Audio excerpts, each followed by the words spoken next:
So today, we're going to do something different. And I hope that you're not living under the rock. Because there's a lot of things that are happening in the world today. And one of the things that are popularly happening today are the things that are happening in Israel. And if you'll notice, if you are watching the news, or I don't know, watching the news is something that is so Gen X.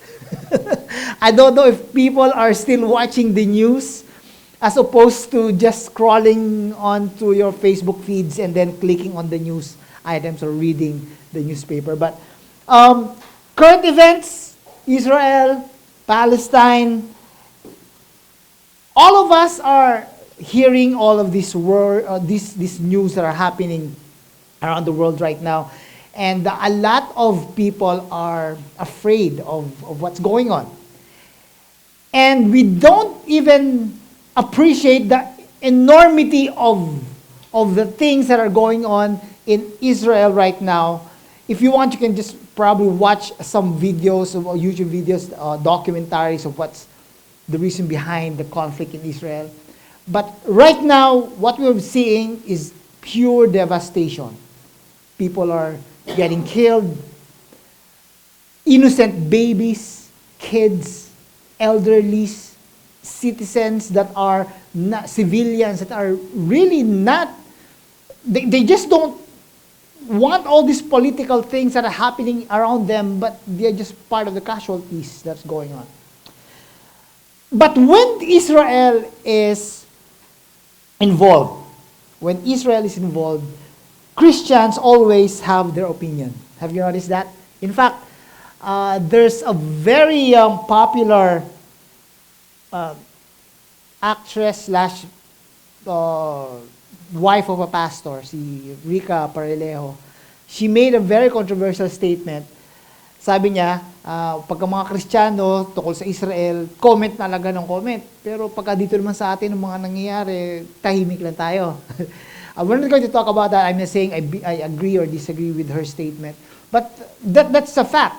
And there's an underlying reason why Christians react right away when Israel is involved. And that's what we're going to learn later on today. Now, a lot of Christians, because of what's going on, they have been talking about it, and they're thinking, and they're saying that these things that are happening today are the fulfillment of prophecies. Like, itong mga favorite pastors and preachers ko, like Mark Driscoll, sabi niya, is Jesus Christ coming back? Sabi niya, because of the things that are happening right now. Ano pa? Yung next nga, nga. Sabi niya dito, is this the end of the world? Is this the end? The things that are going on right now, is this the end of the world? Yung isa pa, ito, some YouTubers are actually, YouTubers slash Christian pastors. This is a Christian pastor, very popular YouTuber. Sabi niya, the war in Israel, is it part of, how the war of Israel in Israel is part of God's end-time prophetic plan for Israel. This war, part of God's prophetic plan for Israel. So Christians, Christian teachers, right now, today, they are chiming in. They talk about it, they discuss about it, and even today here at church, some of us, a lot of us, some are actually asking about how the current events that are going on today, how is it relating to the end time events, or how is that relating to the future of the world? And so I thought, since November, traditionally, or November is, we placed sa teaching calendar natin, we normally place November as a time where we talk about some doctrinal things that, and discuss about the things that we believe here at Life City Church. For instance, last November, some of you would remember we talked about free grace theology, what free grace is all about. In the past Novembers, we talked about the simplicity of the gospel, what the gospel is really all about. And today, so November, I thought maybe this is the best time for us to tackle this issue about the end time events. And I know some of you will be interested in this discussion. Itong mga klaseng description, yung discussions na ganito, I actually grew up talking about this. Some of you would be agreeing with me, those of you who came from the same religious tradition that we had. We lived, breathed, and studied eschatology or end-time events. This is our method of evangelism. Yung mga scare tactics niyan about the end-time events. Mayroong mga lion and leopards and the bears and it's the 666, di ba? And all of these things that are scary. Now, I also had a 3-unit class back in college just talking about Daniel and Revelation. And then we would go to some places and talk about what we believe as a great method of evangelism. We call it Revelation Seminar. Kahit ngayon, meron pa kayong makikita ang ganyan ngayon. Those of you who understand or know what I'm talking about. But when I got born again, early 2000, I kind of hated this discussion. Parang bang sabi ko, walang kwenta yung ganyang klaseng discussion. Parang hindi naman natin kailangan sa faith natin yan. Bakit kailangan natin matakot? At kailangan natin gawin yung mga bagay-bagay na ganyan. So I shied away from the discussion on eschatology. But the thing is, later on we realize that eventually, ito palang discussion to, kailangan din natin i-discuss kasi it's in the Bible. And so we need to understand what at least we stand on certain issues like this. So we're going to talk about today, starting today, for 3 weeks, we're going to talk about eschatology. Eschatology is the study of the final events in the history of the world. Yun ang rough definition natin ng eschatology. It's a study of the final events in the history of the world. Now, why does studying eschatology matter? Bakit ba kailangan natin pag-aralan ang eschatology? And some of you who are driving a car can relate with this, and even if you're not driving a car, okay lang, you also understand what I'm saying. When my dad was teaching me how to drive a car, sabi niya, kasi ang ilaw natin, meron tayong tinatawag na bright and dim. Di ba? Kahit sa motor, meron din yan bright tsaka dim. Sabi ng tatay ko, huwag kang gagamit sa gabi, lalo na sa gabi, huwag kang gagamit ng bright, lalo na pag may mga kasalubong ka. Kasi kapag kami naka-bright ka, it would be disrespectful for the oncoming traffic. Masisilaw sila di ba?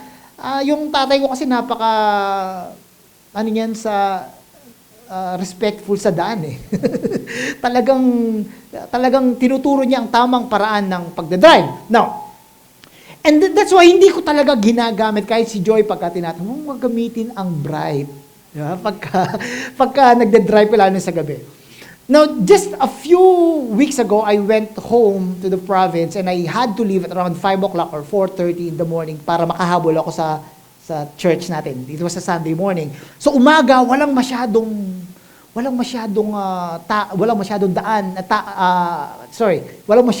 sasakyan sa daan. Di ba? And so I was driving about 70-80 kilometers per hour. Sabi ko, okay lang mag-dim, mag-bright. Dahil wala namang sasakyan na nakasalubong ako. I suddenly realized na kapag ka naka-bright ang ilaw mo, and I know this for a fact for a long time, pero na-realize ko lang ulit dahil hindi ko na ginagamit ang bright. Pero pagka naka-bright pala, ang laki ng horizon na nakikita mo. Ang laki ng vision na nakikita mo sa daan. Kasi mahaba yung yung ilaw, di ba? So pagka ang laki ng vision mo sa daan, you feel confident. I feel confident. Para bang pakiramdam ko, kayang-kaya ko to, hindi ako natatakot sa daan. Kasi ang laki ng nakikita ko sa future, kumbaga, ng daan. And I thought, when I was thinking about this message, naisip ko, parang ganun yung eschatology. if we understand the future, if we know what will happen in the future, we can be confident in the things that we do here today. Di ba? We can work, we can walk in our path daily because right now we are confident of what will happen or what might happen in the future. So yun ang napaka-importanting bagay kung bakit kailangan natin pag-aralan ang eschatology. What you believe for the future affects, no? It affects what you do. For instance, if you believe in a scary future, what will happen? No? You will be driven by fear. You'll be driven by fear. If you are optimistic of the future, you will do positive things that you will enjoy your life with God. So whatever you think about the future affects what you do today. Now, these kind of topics, these are, this can either be boring, or exciting, or divisive at the same time. Itong ganitong klaseng mga topics, it can be boring, exciting for some, or even divisive for most of us. Like in this room, no, dito sa atin lang ngayon, I know 3 categories of the people around here today. Okay, number 1, some of you just doesn't care about the topic of end times. Just doesn't care. Kuya Arnold, just give me the practical teachings. Balik na tayo sa Jonah. Yung napaka-practical, pwede nating gamitin kaagad right away sa buhay natin. Bakit natin kailangan pa yung eschatology na yan? Now, I understand that some of you are not interested with eschatology, but here's my promise. My promise is that I will be fast, I will be precise, and that's the reason why I have my notes here right now. If you notice, I don't normally use my notes. I would normally preach from the heart based on my preparation so that I'll be able to connect with you in a more effective way.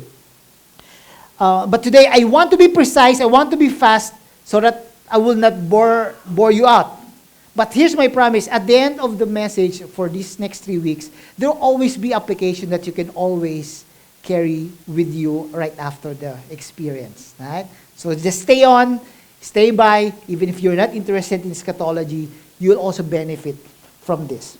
Now, the second category of people around you, or probably those who are watching right now, because we're going to be posting this eventually on the internet. Some of you are seasoned Christians. We do have these people in our church. Wala lang sila sa ngayon dito, presently. Pero some of you are even seasoned Christians. You can also consider yourself a seasoned Christians. But because you are a seasoned Christian, you have already formed of opinion about eschatology. Meron na kasi nagturo sa inyo ng eschatology in the past. Alright? And so, some of you may disagree with what I'm going to be teaching about eschatology today. Na? Even if you're a seasoned Christian, in fact, dito sa atin, if you know Jim, di ba? And Jim might be Jim Reyes. He is working with CBN Asia, yung 700 Club. And of course, some of you know si Paul and Lisa in the past na nag-attend sila dito sa atin. We did have discussions about this in the past, and we have a different eschatology because what they have is the traditional or the more common eschatology for evangelical Christians. And kaya makikita yung mga posting ni Jim sa sa Facebook chat natin, these are pertaining to the more popular eschatology from evangelical Christians. Maintindihan natin to later on. But if you are, some of you here right now, if you are one of those Christians, followers of Christ, who would be differing from my eschatology, don't worry. Eschatology is not a test of fellowship. Okay? Here at Life City Church, we can always disagree on the secondary things. No? If it's not going to be talking, if it's not about the nature of Christ, it's not about salvation and how people are saved. If it's just about, how the gifts of the Holy Spirit is expressed, speaking in tongues for some of you, O yung iba, may mga secondary discussion about, can women become pastors or not? Yung mga secondary issues lang na ganyan. Including eschatology, we're okay to disagree here at Live City Church. We can debate about it. You're free to disagree with your pastors. Okay lang yan. Walang problema. But at the same time, I'd like you to just be here and think about the possibility that maybe the things that I'm going to be presenting today is something that might interest you. Just keep an open mind. At least you can have, at the very least, you would have an idea of the other things that other Christians are presenting when it comes to eschatology. All right? So again, if you are a Christian, a seasoned Christian that already have a formed eschatology in your mind, that's fine. We can agree to disagree. We can debate about it if you want. You can ask me right away, right after this experience, or if online, you can chat about it. That's fine. That's number two. That's some of you are seasoned Christians. And lastly, some of you here are like blank canvases. You are here to, as curious students. You just want to excitedly know what this perspective on eschatology is all about. Some of you, like me, or probably Kuya Prudi, no? Or some of you who came from a very, legalistic, eschatological presentation of the Bible, and maybe, like me, I shied away from eschatology in the past. Sabi ko, ayoko na. Pero, eventually, we want to see these types of perspective pala. No? Ang ganda pala ng pag-aaral uli ng eschatology. It's so new for some of us. It's so new to the point that, Kuya Prudi, after this experience, after this message, you may want to reconsider showing that movie that you would want the kids to see later on. It might be contradicting to what we're going to be hearing today. It's so new. So ito yung sa atin na yun. And I'm sure a lot of you here are like this. Gusto nyo matuto, gusto nyo malaman ang perspectives ng eschatology. So, bigyan ko kayo ng overview ng pag-aaralan natin ngayon. For the next 3 weeks, so next week, we're going to talk about the 666, the mark of the beast, and some scary stuff. The following week, we're going to talk about, ang topic natin on is, I want to be left behind. And you will understand why why that is the title of the message. We're going to talk about the rapture and the second coming of Jesus Christ. Today, though, the topic is, and what we're going to talk about is what we call victorious future. And you will understand later on why I call it victorious future. Ito yung mga questions natin. Ito yung mga questions na pag-aaralan natin. Sasagutin natin sa next 3 weeks. Will the modern day Israel really have a role in fulfilling the prophecies? Ang operative word dito is modern day Israel, because a lot of Christians are saying, ito na nga, modern nangyayari sa Israel, this is part of the prophecies. Is that really the case? Will the Great Tribulation ever going to happen? Will there really be secret rapture? Yeah, some of you heard yung term na secret rapture, di ba? Do we have a clue on who the Antichrist and the 666 is or was? When is the millennium reign of Christ? Is the future scary or optimistic? What is it for me today? Yan ang pag-aaral natin the next 3 weeks, including today. Now, let's dive in. We're going to start with what scholars call the Olivet Discourse. The Olivet Discourse. The reason why this is called the Olivet Discourse is because Jesus delivered this message in the Mount of Olives. Kaya Olivet Discourse. This is found in Matthew chapter 24. And we've heard the first few verses of Matthew 24, but as you eventually later on sa quiet time nyo during the week, you can read in context Matthew 23 and 24 para alam nyo na totoo yung pinag-uusapan natin ngayon. Ito yung verses na puro red. Kung gumagamit kayo ng red red letter Bible or kahit sa YouVersion Bible app, mga NLT, NIV, may red letter yan. Kasi ibig sabihin ng red letter, it was Jesus was actually talking sa mga verses na to. So, Olivet Discourse, Jesus Christ talked about this sa kanyang disciples in the Mount of Olives. So, ang context natin, sa Matthew 23, Jesus was rebuking the Pharisees. Right? Sa temple, He was delivering what we call the 7 woes. Woe to you, Pharisees and teachers of the law. You brood of vipers. Parang dito sa panahon natin ngayon, medyo masama ang pakinggan ng brood of vipers. Mga ulubong! Yan. Yun ang sabi ni Jesus. Because he was so really mad about what's going on in the temple during those times. So, he was rebuking the Pharisees. And then this is what he said. So, verse 23. He said, chapter 23, he said, Jerusalem, Jerusalem, you who killed the prophets and stoned those who sent to you. How often I have longed to gather you or your children together as a hen gathers her chicks under her wings. And you are not willing. Look, your house. He pointed to the temple in Jerusalem. Sabi niya, look, your house is left to you desolate. Yeah? Nag-point siya. He pointed his audience to the temple. This is the depiction of the old first century temple in Jerusalem. The temple in Jerusalem was the main centerpiece of their Jewish faith during those times. And so Jesus left the temple and was walking away when his disciples came up to him to call his attention to the buildings. So Jesus said, do you see all these things? Sabi niya, temple, do you see all these things? Truly I tell you, not one stone here will be left on another, even one will be thrown down. You see, buildings, even the temple during those times, the way it was built is that stones are built on top of another. Patong-patong yan. Sabi ni Jesus, walang, mas maganda sa English, no? Hirap sa Tagalog, eh.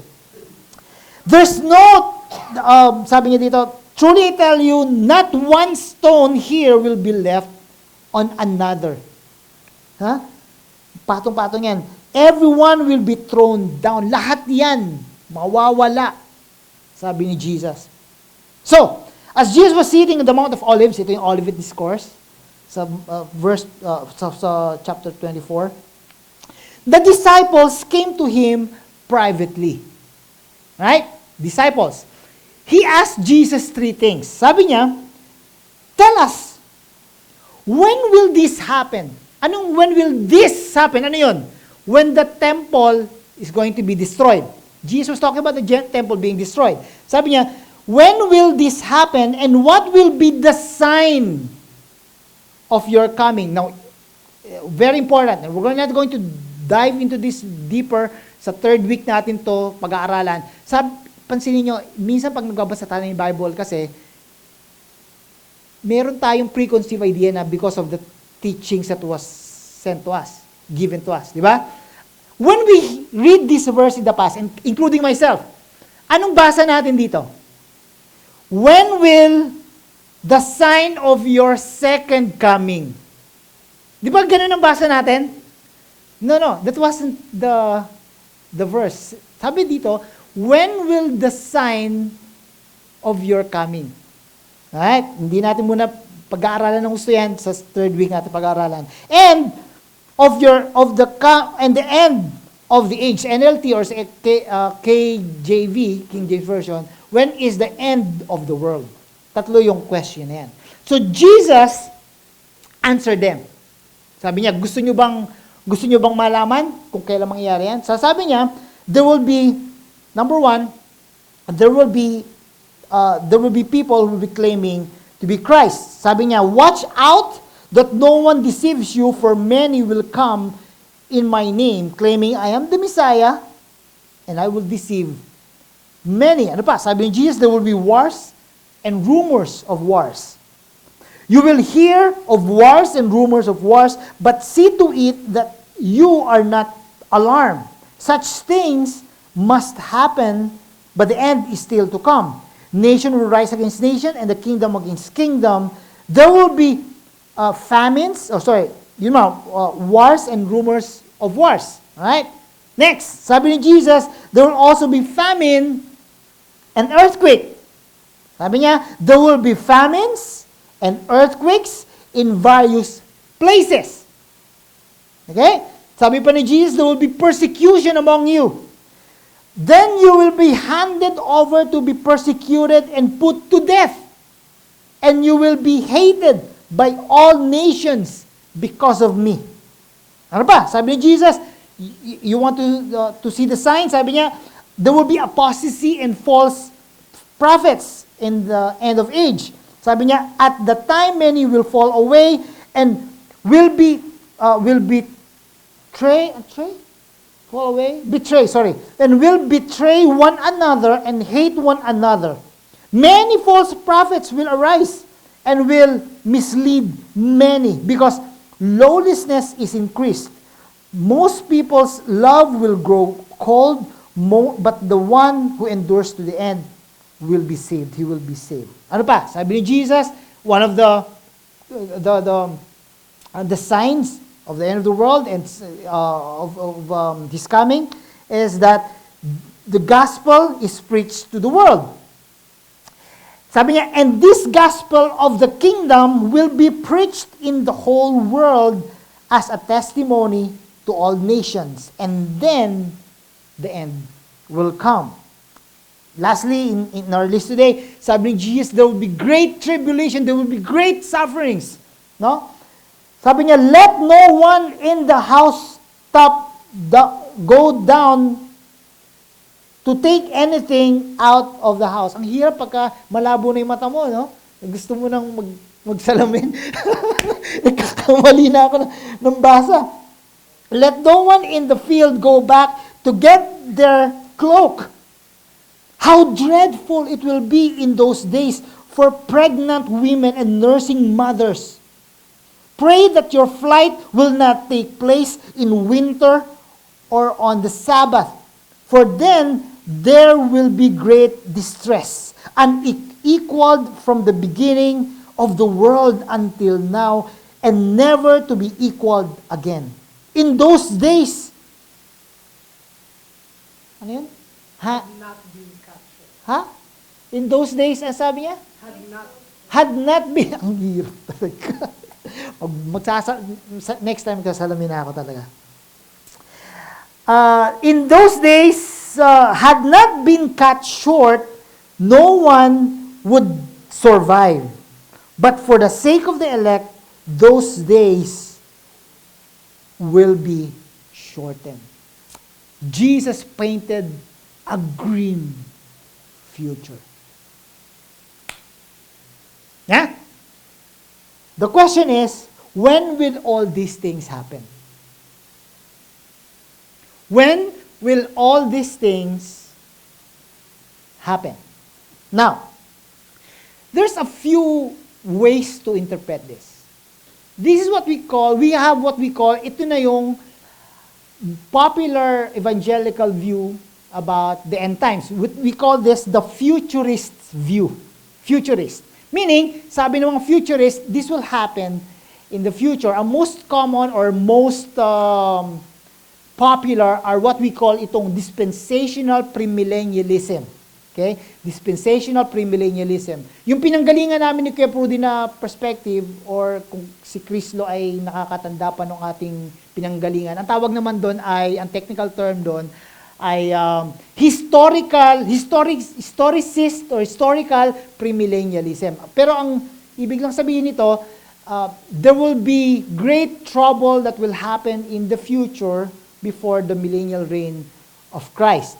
But it's going to be the future. Ang graph nito, kung titingnan natin, parang ganito. 0 AD, Jesus Christ was born. 2000, nasa 2000 tayo. In the future, there will be earthquakes, there will be famines, there will be people falling away, there will be all those, the 666, the Antichrist, Armageddon, all these things, and there will be 7-year tribulation, 7-year, 3.5 years. Yun yung explanation ng mga futurists. We call them futurists. And ito yung popular. Sabi ko na yung second category ng mga Christians, di ba? Some of you probably hold on to these views. Now, here's some questions for you. Who was Jesus' audience in the Olivet Discourse? Sinong audience niya doon? Sinong kinakausap niya doon? Ha? Jews. His disciples. Di ba? Now, when did he deliver the message? Kailan dineliver ni Jesus yung Olivet Discourse? AD 30 or before he was crucified. AD 30. Alright? Yun yung backdrop natin, ha? Jesus Christ talked about this grim future, gloomy future, persecution, famine, earthquakes, wars. Alright? Sabi ni future is a future yung mangyayari.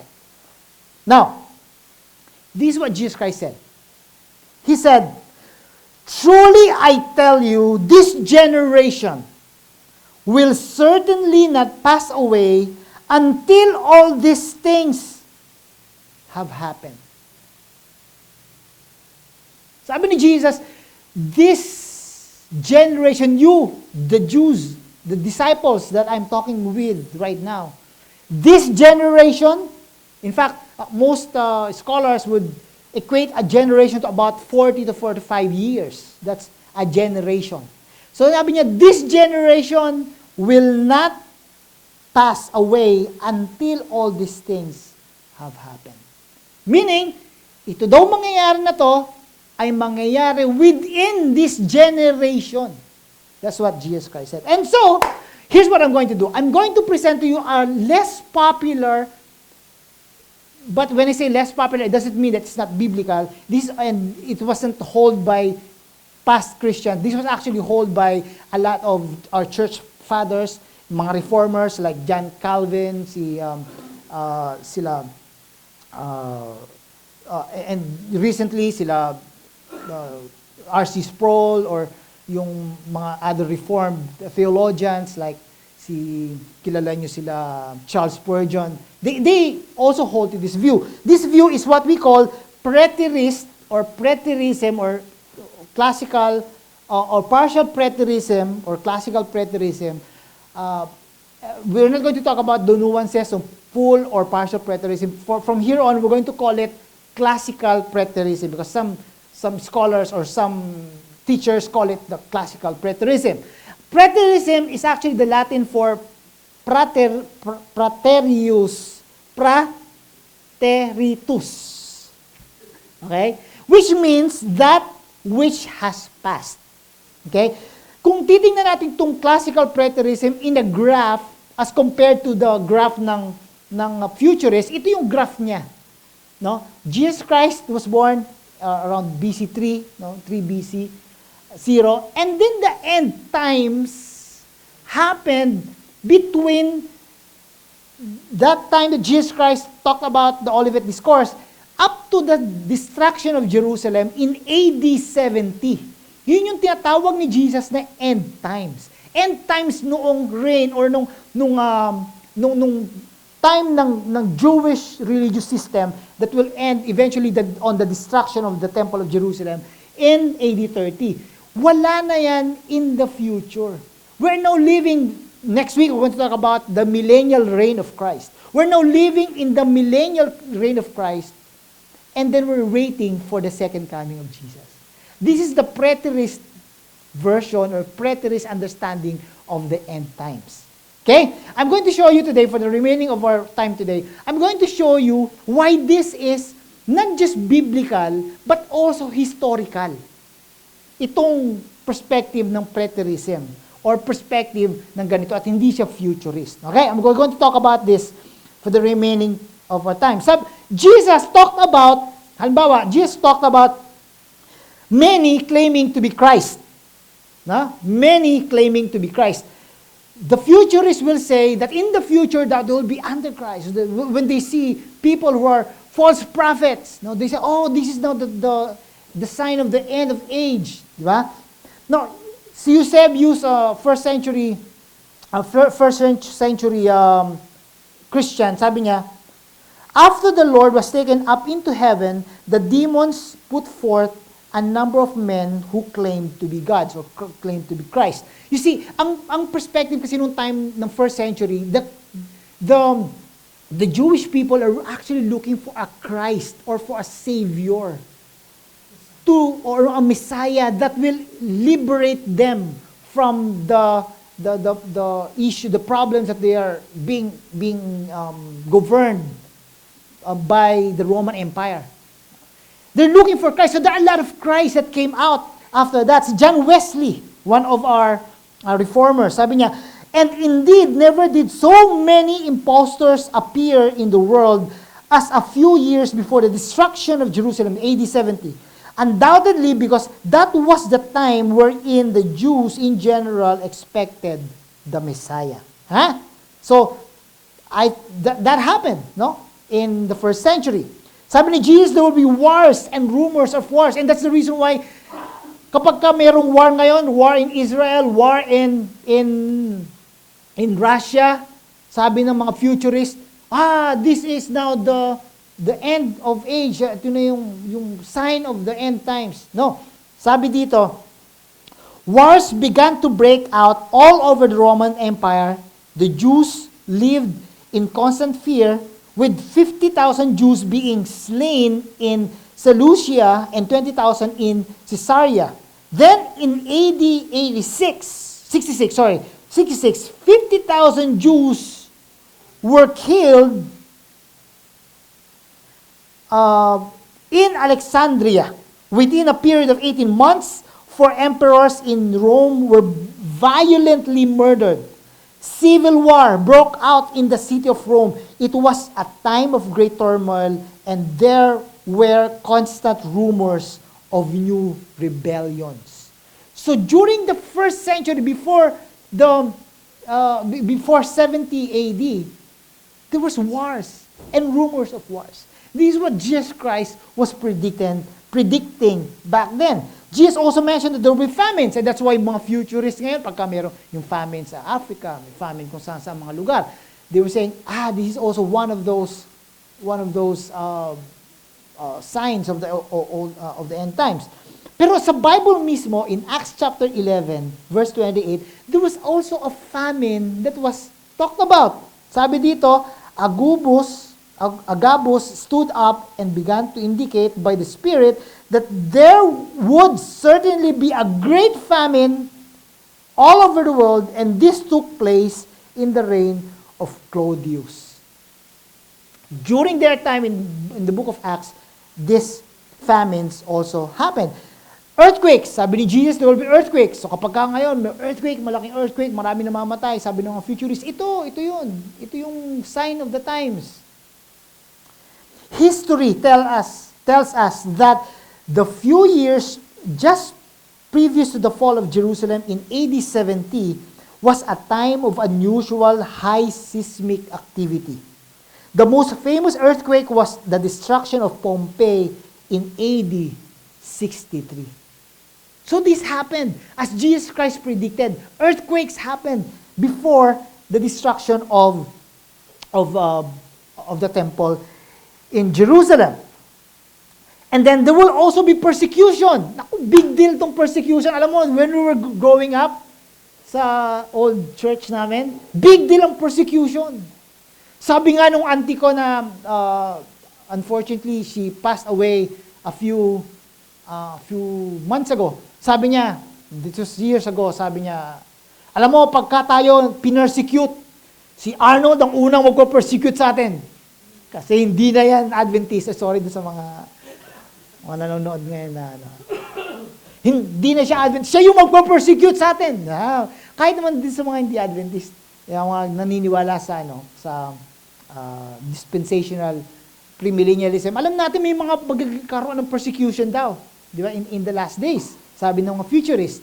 Kasi, magkakaroon ng 666, you'll not be able to buy things. Sabi nila, there will be chips. Iba-ibang version niya, 666, may chips, may forehead, may marami yan, di ba? Na sinasabi nila. And then if you don't have that, you'll be persecuted, you'll not be able to buy, you'll not be able to go to different places, you'll have to run to the mountains. Yun ang version ng mga Adventists, you will run to the mountains. Yeah? Now, number one, we have to understand that in the Bible, si Paul mismo ang unang-unang nag-persecute ng mga Christians. He was called Saul, and he would run after Christians and put them to death. This great persecution continued to spread, and soon government officials such as King Herod got involved. The persecution became even more intense in AD 64. That was the year when more than 1/3 of the city of Rome burned to ground. The historian Tacitus wrote how thousands of Christians were tortured, being covered in animal skins, then torn to death by dogs, or being nailed to the crosses, or even covered in tar and then lit on fire to illuminate Nero's garden. We're going to talk about Nero next week. Nero's gardens while he entertained guests in the evening. That's the kind of persecution that the Christians already encountered in the first century. This is what Jesus Christ talked about in this prophecy. And then he also mentioned about apostasy and false prophets. 2 Peter 2:1. Sabi kasi ng mga futurists, may mga false prophets daw in the future. Sabi ni Peter, false prophets also arose among the people, just as there will also be false teachers among you who will secretly introduce destructive heresies. This is Peter, buhay pa nun si Peter. Sinabi niya meron ng false prophets nun. These are yung mga Judaizers o mga we call Gnostics during those times. May mga false teachers na. And then, sabi din Jesus, before the end of time, the gospel is going to be preached all throughout the world. A big deal din to kasi nung sa old church nga namin, sabi nila, alam mo, the reason why Jesus Christ has not come yet is because the gospel has not been preached all over the world yet. Kaya nangyari ngayon, tayo ang reason kung bakit hindi pa dumarating si Christ. Mga Kristiyano, mga tamad kasi mga Kristiyano mag-evangelize. Kaya hindi pa dumarating si Christ. So nakasalalay sa mga Kristiyano sa pagka-preach ng gospel ang pagdating ni Christ. Yun ang motivation.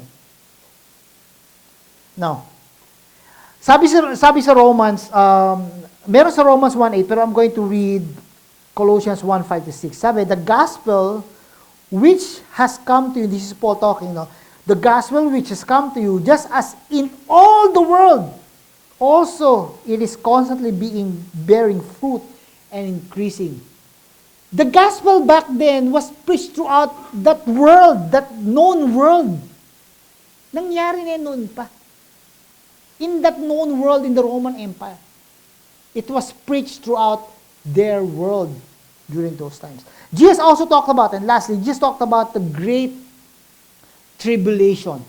Ito yung, sa mga futurists, mga sinasabi, merong tayong hinihintay na napakasakit na panahon. Na mangyayari yan, 7 years of great tribulation. In reality, Jesus was talking about the destruction of Jerusalem in AD 70. He was answering the disciples' questions. Alala mo, di ba? Sabi ni Jesus, ng mga disciples, when will Jerusalem and the temple be destroyed? That was their question. And so Jesus was simply answering them. The destruction of Jerusalem in AD 70 was more terrible than anything that the world has ever witnessed, either before or since. Even Titus seemed to see is his cruel work and hand of an avenging God. Truly, the blood of the martyrs slain in Jerusalem was amply avenged when the whole city became a field of blood. This is what Charles Spurgeon said. Ang dami pa nating pag-aaralan about the Olivet Discourse, pero masyadong mahaba, no? If you want to talk about this eventually after the experience, or during your life groups, or online during the week, we can chat about this. You can ask questions, and that will be fine with me. Kasi ang laki nung kailangan i-unpack dito sa Olivet Discourse. Now, all I'm saying right now is that what Jesus Christ promised actually happened.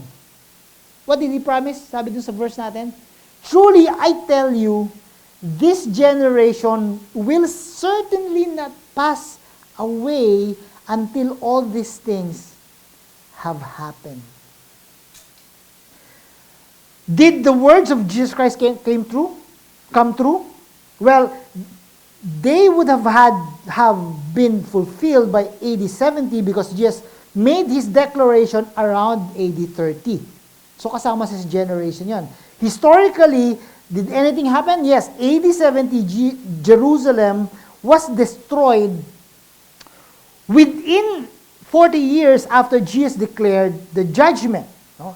Around 20,000 Roman soldiers under the command of General Titus surrounded the city and cut off all supplies of food for 4 months so that people would starve. That's why there's great famine. Then the soldiers come into the city and mercilessly killed more than 1 million Jews. The soldiers set the temple on fire, led away 97,000 Jews into captives.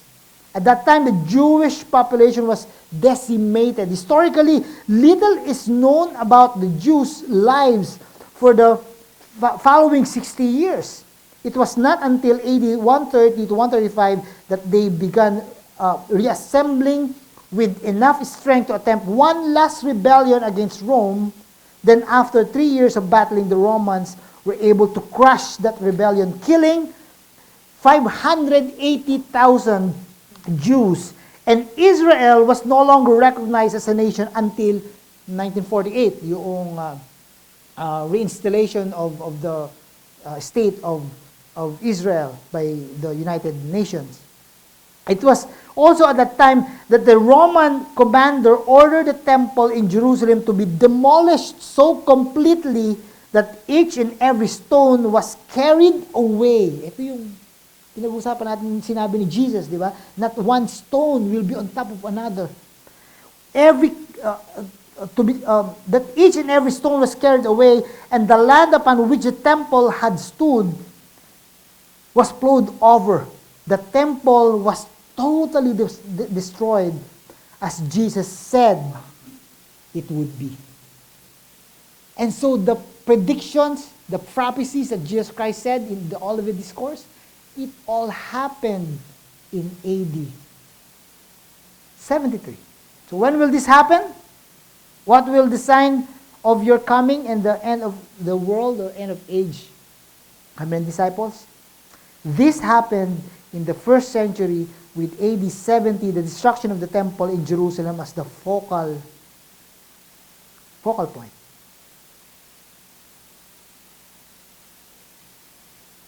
Now, you may ask, why does this matter? Yan. Bakit itong klaseng perspective na to on eschatology matters for us? Itong classical preterism, this is referred as the victorious view. The victorious view. Now, yung mga futurist, they also call themselves or this view as victorious. Kasi sabi nila, there will be great earthquakes in the future, there will be famines, there will be wars, there will be, the 666 and the Antichrist, all these wonderful things. I mean, this horrible things that will happen in the future. There will be one world government, there will be one economic system, there will be false religion, there will be Antichrist that will deceive the world. There will be 7-year great tribulation. But they said God will win naman in the end. And that's why they call it victorious. But the road ahead is scary. Di ba? It's scary. The world is getting worse. Kaya sinasabi nila, the world is getting worse and worse. Pangit na nangyayari sa mundo. Now, the preterist view or the classical preterist view that we talked about right now, what it said was, everything has already happened in the future. It all happened in the first century, so we are now living in the millennial kingdom reign of Christ. Next week, we're going to talk about that, ha? Don't miss out. Maganda yan. And bring your friends. Alright? We're now living in this victorious season before the coming of Christ. The millennial reign of Christ. So, everything is going to get better. In fact, you'll notice, no? Sabi niya, everything's getting worse. No. Look at the life 100 years ago. Was it better or worse? Better. Di ba? Ngayon, ang laki na technology. Ngayon, dati, ganito. Paano ka, just 20 years, 30 years ago, paano ka magsisend ng letter sa kaibigan mo? Di ba? Sulat ka, post office, send ka ng sulat sa kaibigan mo sa States. Ilang araw? 2 weeks? Isang buwan? Isang buwan pa? Sa panahon ni Kuya Prudy, isang buwan. Nung panahon ko mga 2 weeks na, medyo nag-improve na nun. No, things are going to get better and it's going to get better. Hindi pumapangit ang mundo because the influence of the kingdom of Christ is growing here on earth. That's what the preterist view is all about. Things are going to get better. The church of Christ will rise in victory, in maturity, in unity, in power before the reign of Christ. I was just watching, I don't know, anong perspective ng Life City. Sorry, Life Church in Oklahoma. Alam to ni Kuya Prudy dahil he was part of the YouVersion Bible app. Ang mga Christians, ang graph, tignan mo ang graph ng Christians noon, first few centuries, pag ganyan lang, konting-konti lang. Pero towards the turn of the century, biglang tumaas. Dumami bigla ang mga Kristiyano. So the church of Christ will be great, we have greater influence in the world. And it will continue to do so. Sasabihin nila, bumabagsak ng Christian church. It's a Western perspective. Mga Amerikano yon. Mga tinatamad mag-church ang mga Amerikano ngayon. Sila lang yon. Pero alam nyo, in China, in Russia, in Africa, in South America, lumalaki ang bilis ng paglaki ng Christian church. Kaya dumadami, gumaganda ang panahon. That's what the preterist view is all about. It's not pessimistic, it's optimistic. What happens when you are driven by fear? What happens? I know this for a fact because the eschatology that I was introduced to was driven by fear. Di ba? Nakakatakot, gano'n. Well, what will happen? Dito na papasok ang legalism. Sometimes you will do things because you are afraid that you will get the judgment of God. Na?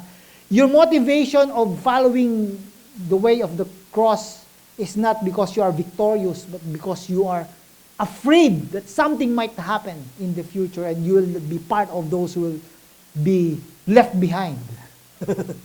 Di ba? Yun ang nasa isip natin. If you are, and ito yung doom and gloom na tinatawag natin. Every single world event na nangyayari, ini-interpret natin negatively. May nangyayari of course, we need to pray for Israel. And we don't just have to pray for Israel. We also pray for Palestine. We pray for the world. We pray for people, especially for those who are suffering right now. The kids that are being part of this whole mess, dying because of the wars. We pray for them. But we don't interpret every single thing that are happening in the world as something that is the sign of the end of the world. No, it's just what it is. Evil still exists. And there will be time. Things are going to get better. The Church of Jesus will grow and will be more influential. Jesus, He reigns, and He is reigning the world from heaven. And eventually, He will come back to reign the world from here.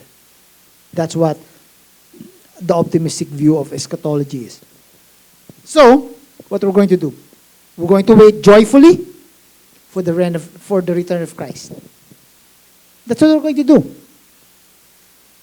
But in the meantime, you will live life to the fullest without fear for God's glory and for His kingdom. Yun. Yun ang iisipin natin.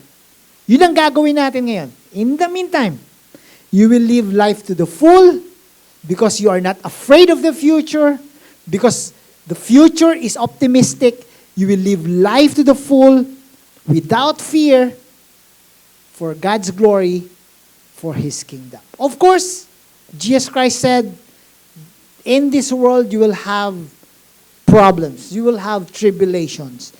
But Jesus Christ also said, He said, I have conquered, I have overcome the world. And so we have hope. We have glorious hope.